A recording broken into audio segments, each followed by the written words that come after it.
Good morning, Internet. My name is Morph, and welcome to set 2 of KTF vs Oz, 1 moment and 0. Now, in the previous matchup, Lomo did take the win against Harry, and now we have Tempest stepping up for the forces of KTF to try and do what could not be done previously.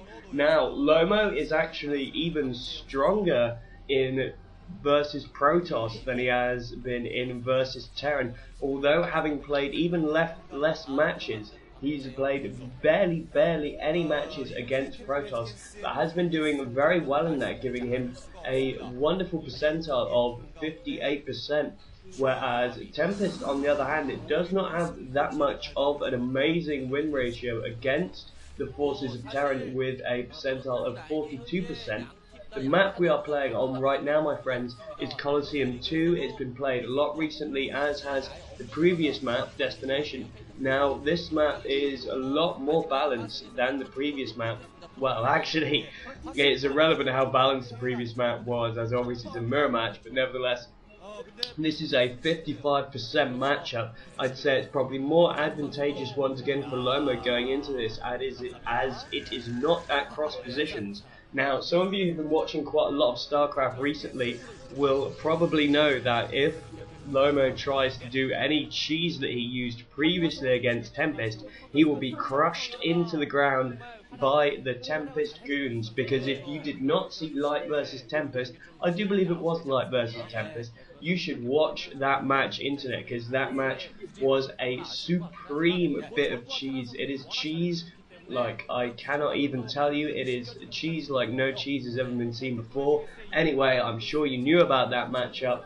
Let's get on with what's happening now. So, although Lomo is the stronger player on paper going into this, once again I do feel that Tempest maybe has a little bit more under his belt in terms of game experience. I think he's probably the more experienced player, but nevertheless, Tempest is, that was such a short matchup that usually when you get to the second match, at least a little bit will have been taken out of you, whereas of course Tempest will be pretty much on 100% of his energy. Lomo will be on 100% pretty much. He'll probably be on at least 95%. I can't imagine any serious amount of energy being taken out. It looks as if both players going for the scouts at pretty much the same time, so we might actually have that wonderful moment, as Mr. Smiley calls it, the high five, when the two scouts pass each other going in the same direction. Both players actually being able to discern where each other were by passing each other and scouting in the right direction straight off the bat. I think Tempest maybe could have gone for a quick expand. I think both players could have risked a quick expand if they were in that sort of mood, just because this is a large sort of map.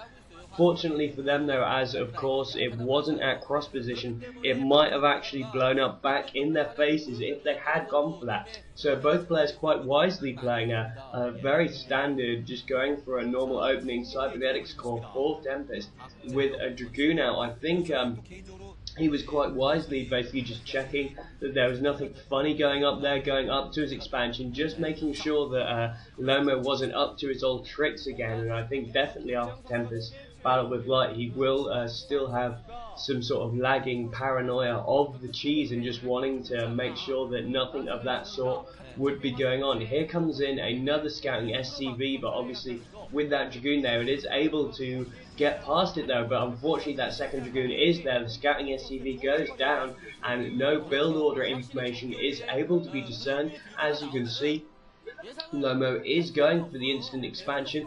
There we have some spinning at the machine shop. I can only imagine he will be going for a vulture upgrade first to try and get some early harassment on, but then again, with the choke points of this map, it will be very difficult to get those vultures past. And now we see Tempest with some great early pressure, just with two Dragoons trying to actually get through that. One Marine did lay off a little bit of fire, but unfortunately it probably only just dampened the shields and we don't actually see something. So now another 2 Dragoons coming in, so Tempest definitely wanting to lay in some early pressure, trying to take down that SCV that's doing some repairing to that supply depot. Siege tank going up on the ridge, so I can only hope for the sake of Lomo that he has been researching siege tech rather than any vulture tech for some early harassment, so he will be able to, and it was siege tech.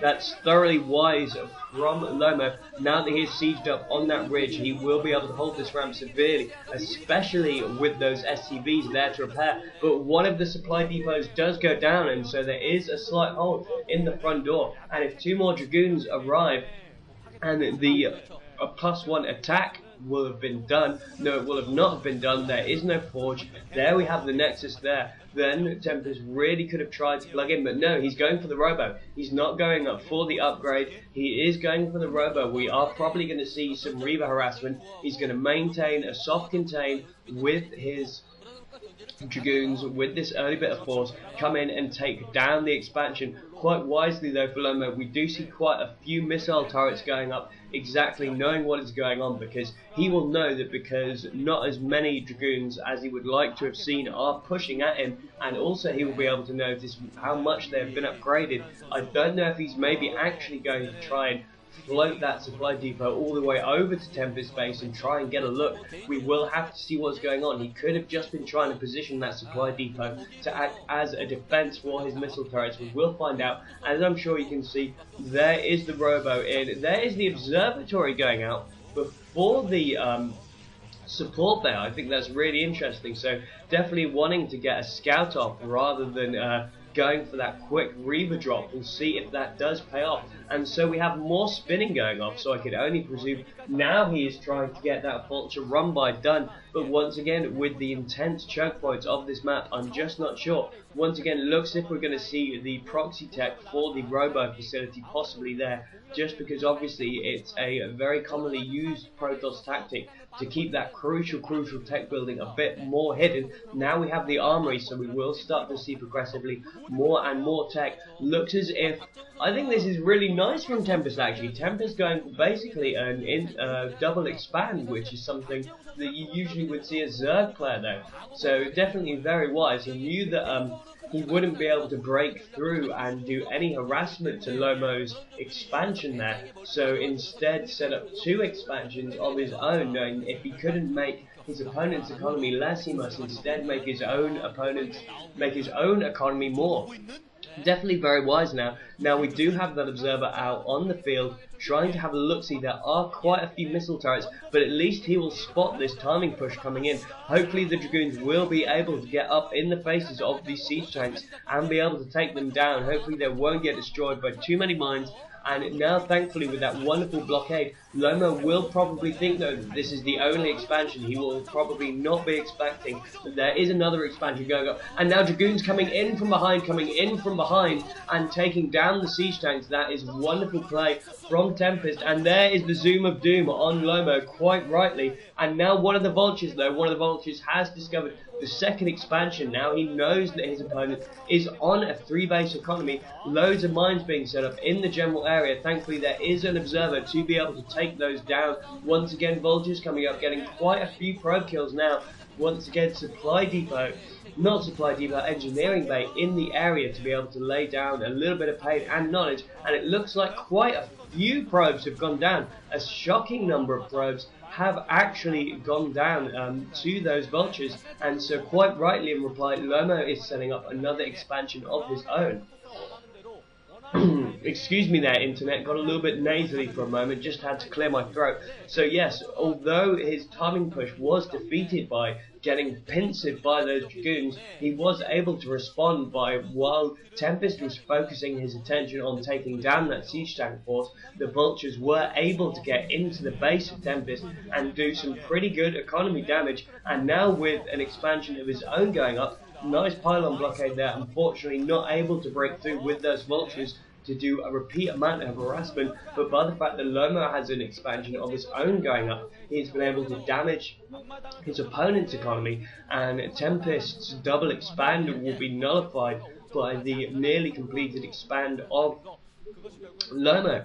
So it looks as if maybe we're going to see some Zealot bombs there, as we do see a shuttle, but we do not see any robo support bay. So I think that's really interesting, just going for these Zealot bombs. Hopefully we will see those be hugely advantageous towards him, because that early Vulture Ras will have no doubtedly delayed his opponent's economy. So Tempest really needs to take it to Lomo right now. He has a respectable force of Dragoons. He will be able to do some good Zealot bombs to hopefully nullify the siege tanks, but nevertheless, if he lets Lomo just keep going like this with the economy disadvantage that Tempest has taken, this will be serious trouble. So now we do have Tempest pushing in. He is going for SCVs coming off the line to try and do some damage here. The Zealot bombs are there. The Zealot bombs are there. They're heading towards the tanks. Unfortunately, there are other tanks in the area to be able to do this. So many of Lomo's SCVs, though, coming off the line, trying to attack this Dragoon force.